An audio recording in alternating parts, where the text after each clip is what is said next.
Today I'm in the Peloponnese, checking out the world's most famous olive. This is Kalamon, it's a classic table olive.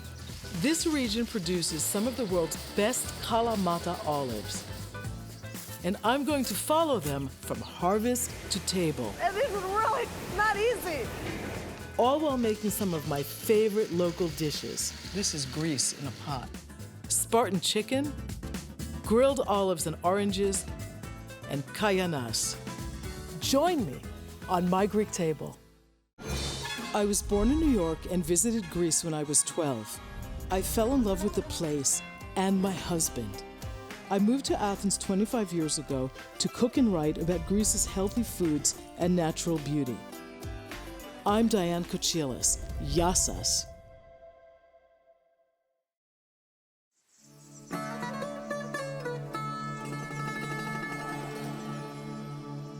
Everywhere you look in the Peloponnese, especially in the region of Laconia, you see olive trees.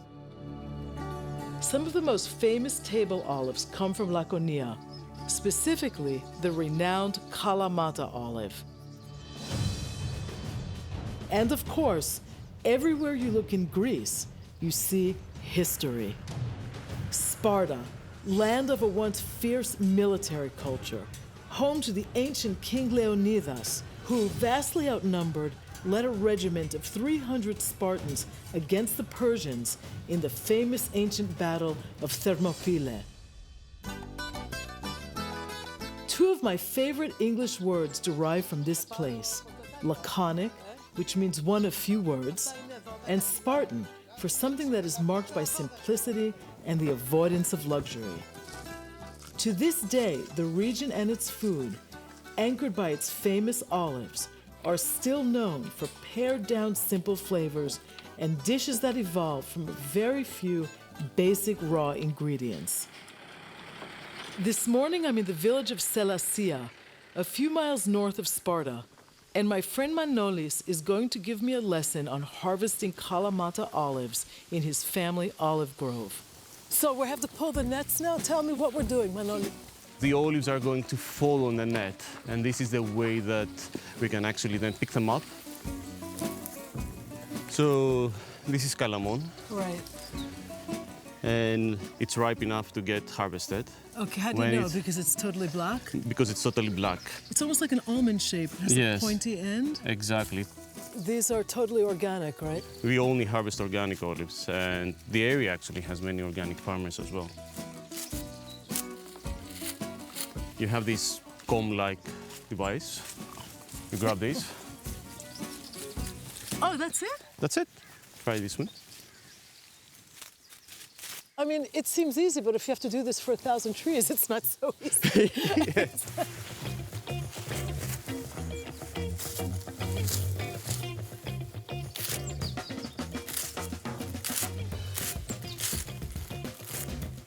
There's something very therapeutic about being out here early in the morning working on something natural that people have been doing for thousands of years in this part of the country, right? The best thing is that you're here in the morning in complete silence. Actually, it's the most relaxing thing to do. After the trees are harvested, the nets are gathered and the olives are transferred into crates.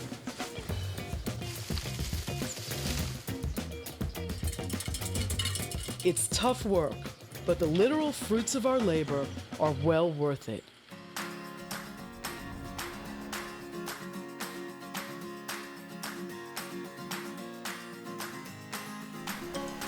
I'm making Spartan chicken for you today, and it's a really simple dish with really Greek ingredients: Kalamata olives, feta cheese, oregano, and of course chicken. We want to make sure our olive oil is nice and hot. Skin slide down first.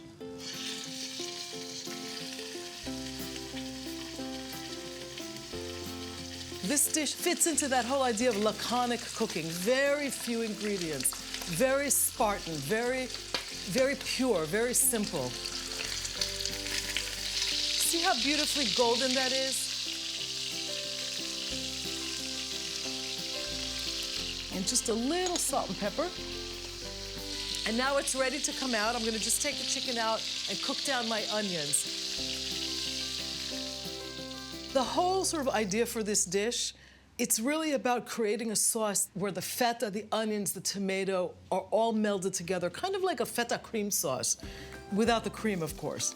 So I'm just gonna add my onions to my hot oil, and I've finely chopped the onion.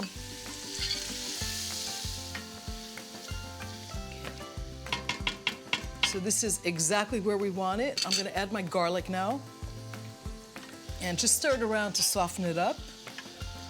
I just got that whiff of garlic. It's one of my favorite smells in the world. And I'm gonna add my chicken back to the pot. From now until the end of the cooking time on this dish, we wanna keep it on a fairly low flame. I like to add white wine in most of my meat stews. It keeps the color of the tomatoes a little bit brighter. I'm using freshly grated tomato for this. Canned tomatoes, fresh tomatoes, chopped tomatoes, it'll all work. Add a little bit of water to this and let it cook down. I'm gonna cover it, and this will now cook for 50 minutes or so. And in the meantime, I'm gonna make something that maybe you didn't realize we Greeks eat a lot of, local pasta.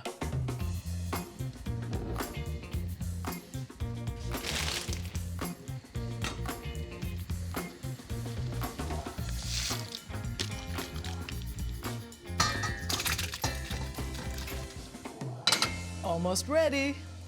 Let me see what's going on with my beautiful Spartan chicken here. I want to jump in the pot and eat it. It smells really good. I'm going to add a little bit of vinegar. That's actually really common in tomato sauces in Greece, just a tiny bit of acid. Feta cheese is going in next. The whole idea is for this to melt and get really creamy. I'm going to add oregano now.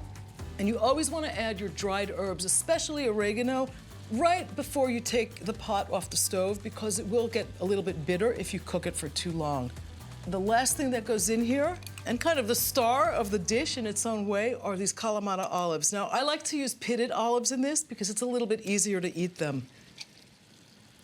That looks beautiful. This is Greece in a pot. It's so good. I never met a pasta dish I didn't love. If it's got Kalamata olives and feta cheese and Greek olive oil in it, all the better. So good.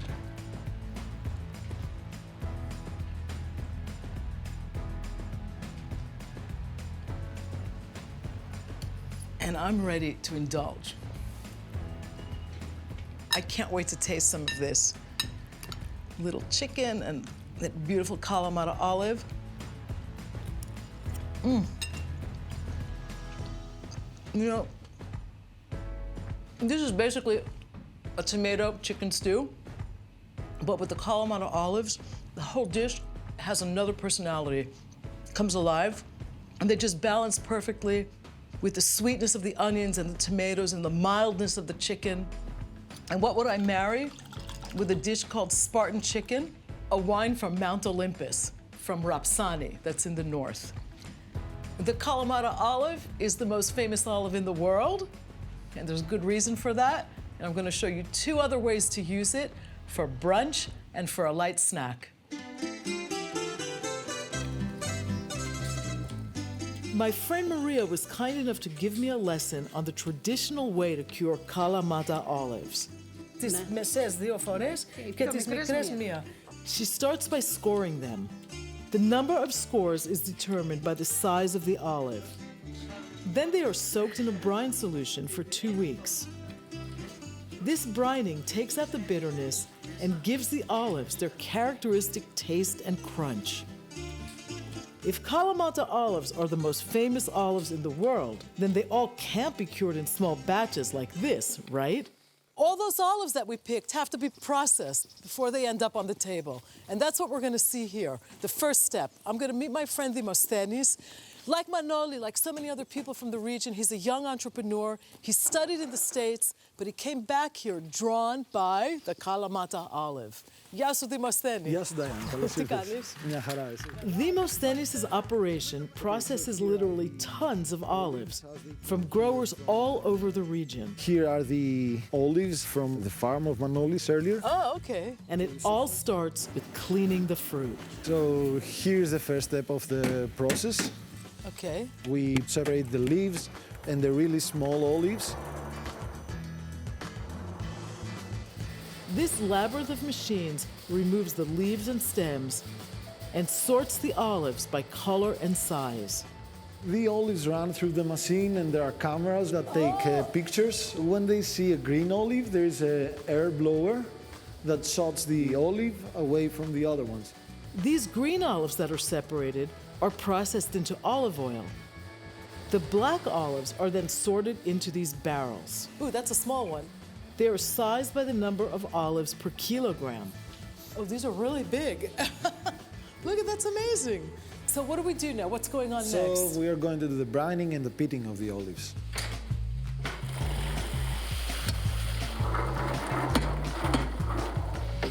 So these are the fermentation tanks. So in all of these tanks there are olives? Yes, everything has olives. We put the fresh olives here. They use these purple hoses to carry the olives to the tanks and to circulate the water. Over the next 3 to 6 months, the olives will sit in these tanks, fermenting in a brine solution. This removes the bitterness and gives them the salty flavor we all enjoy. Ah, so these look like real kalamatas. They're nice and deep brown. They are ready for the final process. Here. Oh, wow. We can eat these, right? Yes, of course. Delio. Very crunchy. After the olives finish fermenting, there is one final step in the process, pitting. Diane, 90% of our sales is pitted olives, and it goes to the United States. Wait, one sec. 90% of all these olives, Yes. you take the pits out and you send them to the States. Exactly, yes. Oh, okay. This is complicated. As you see, Oh, look at that. Okay, I get it. It's like a little skewer. It's like Yes. an olive pitter, Yes, but exactly. times 1,000. yes, Okay. exactly. So how many olives can you pit in this thing? 1,400 olives per minute. Wow, that's a lot of pitted olives. Okay. So what is done with all of the discarded pits, you might ask? Well, they are cleaned and dried and sold as an alternative to wood pellets for home heating. That's great. The olive plant, every single part of it is used. The pitted olives go through a final wash, and then they are inspected by hand for quality. We check the olives, we separate the color that we don't need. We check for pits. Wow, this is amazing. They're really fast. They are the experts. This was great, Dimosteni. Thank you. Thanks very much. It was a pleasure.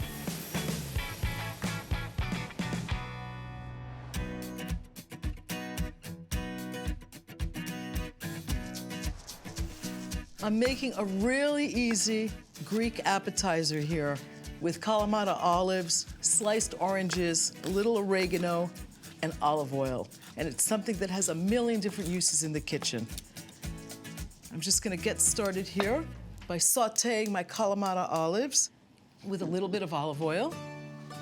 I'm also gonna make this a topping for some bread. So I'm gonna toast my bread, also in a little bit of olive oil. I'm gonna warm the Kalamata olives. Olives are the ultimate Greek snack food, right? They're always on the table. Just warming them up in a frying pan liberates all of their oils and all of their fragrances and gives them a whole other dimension. I'm adding a little bit of garlic to this. Grill my bread.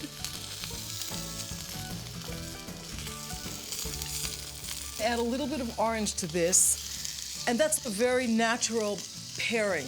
In fact, you often see Kalamata olives in a jar with a little bit of an orange slice or a piece of orange zest. So this is pretty much done. I just want to check my bread. Almost there. Just a couple more minutes. And I'm just going to put the finishing touch on the olives, which is a little bit of Greek oregano. This is really simple, but really versatile. I love to serve it with a piece of grilled chicken or a piece of grilled fish. You know this dish is done not so much by sight, but by aroma. You want that heat to just liberate all those wonderful oils in the olives. That's where all the flavor is. And I am ready to serve this. Greeks are bread lovers. And there's this wonderful saying in Greek, psomi kelia, which means bread and olives. And that basically means if you have those two things, you can survive anything. A little drizzling of extra virgin Greek olive oil. This comes not too far from where these olives were cultivated, outside of Sparta. And voila, an instant, ancient Greek meze. I have to taste this. It smells great.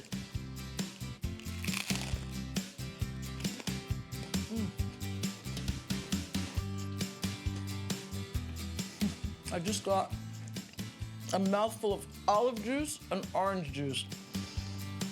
This dish is packed with flavor. The olives are really meaty, but also salty. And the oranges have that fruitiness and that sort of lightness. They play off that saltiness. They're very refreshing. And that bread, which, grilled with olive oil, hits a total primal note and need. It's very simple, but very elegant. After seeing the olive processing plant, Manoli's father, Manousos, invited me over to cook with him. I'm the student today. You're going to teach me. You're a student, but you're an assistant also. Okay, that means I have to work. We're making one of his favorite dishes, cuttlefish with olives and wild greens. Okay, these are the tentacles. The best part, right? The best. All kids like that. Because they're a little bit crunchier? They're crunchier and they are more adventurous as they curl around. And now it's time to put it in the pot. Okay. Then we add a few cloves of fresh chopped garlic. The cuttlefish ink sacs go in next for a nice earthy flavor. For a spicy kick, whole hot peppers are added. I like spicy. Okay, then we put 3. Okay. And then some home-cured Kalamata olives. With all the oil and everything. Oil? So I cannot tell you how much. You're going to use it like a Greek. Yes, exactly. I cannot tell you how much. That's okay. Don't even look at it. Look at me. No, you have to look at you. And the tomato. This is yellow tomato. Okay, from your garden. From our garden, yes. And some red for the color. Because the taste of this tomato is fantastic. Sweet. It's sweet. And then we stir it, of course. Okay. Now we're ready to take it into the oven. Looks good.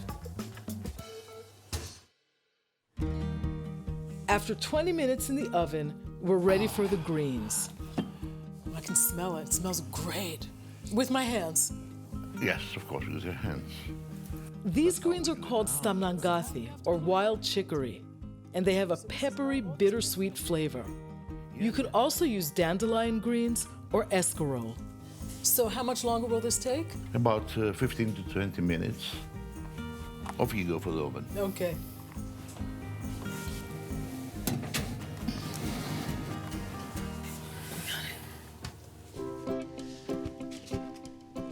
Everybody loves a great egg dish.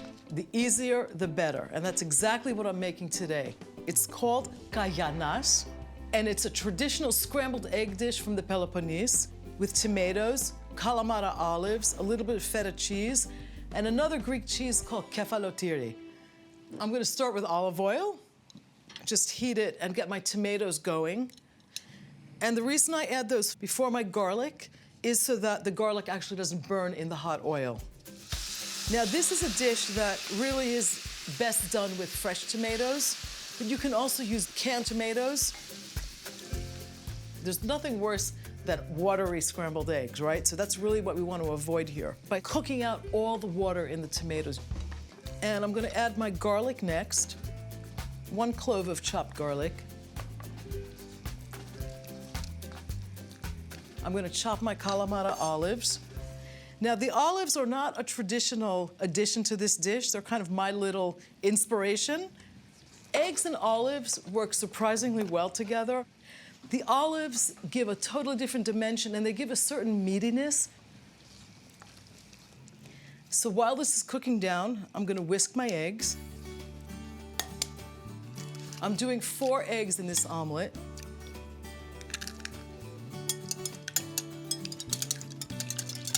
So I'm just gonna whisk them lightly. I'm gonna add a pinch of salt and pepper.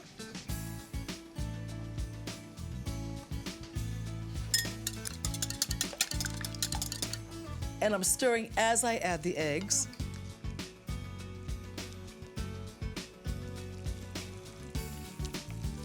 And you can see that there's no liquid in the frying pan. That's exactly what we want. I'm gonna add my feta and my other Greek cheese here. Kefalotiri is a very sharp sheep's milk cheese. Imagine kind of a pecorino. That's probably the closest comparison. Okay, my curds are starting to take shape. That's exactly what I want. I'm gonna add my oregano, beautiful aromatic Greek oregano, fresh chopped mint, it smells really good, and a bit of fresh chopped parsley.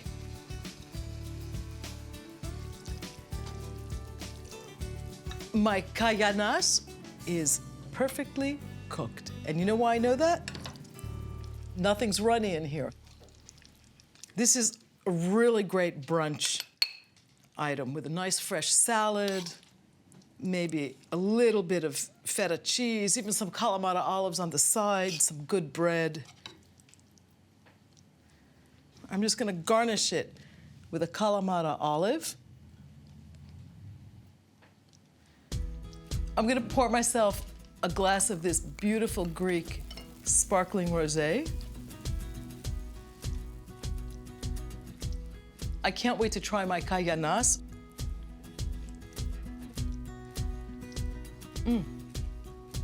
That is so pleasantly satisfying. I'm always surprised at the texture and that meatiness that Kalamata olives add to almost anything. But the tomatoes add a whole different dimension. They kind of soften the egg a little bit, and they've got that nice pungency from the feta cheese and the herbal flavors from the mint and the parsley. This is a really perfect, quick meal. It goes really well with this too. This is a Xinomavro rosé from northern Greece. Just a handful of Kalamata olives turns even the most everyday recipe, scrambled eggs, into something really special. So I hope you try this, and I hope you try Kalamata olives in all sorts of other dishes. And here it is, ready. After all this that you made, here is the masterpiece. Wow. Looks great. One of the most beautiful ancient Greek sayings had its roots in Sparta. To lakonizin esti philosophia. Very loosely translated, that means less is more. Unbelievable. I cannot even believe it myself. Really good. That relates perfectly to the essential place the Kalamata olive has in this part of Greece. Its pure elemental flavor has been bringing people together for eons. We're used to having like 20, 25 people around the table eating. Simplicity and generosity are embodied in the timeless Kalamata olive. Cheers, everybody. Στην υγεία σας. Ευχαριστούμε πάρα πολύ. From this Greek table to yours, γεια σας.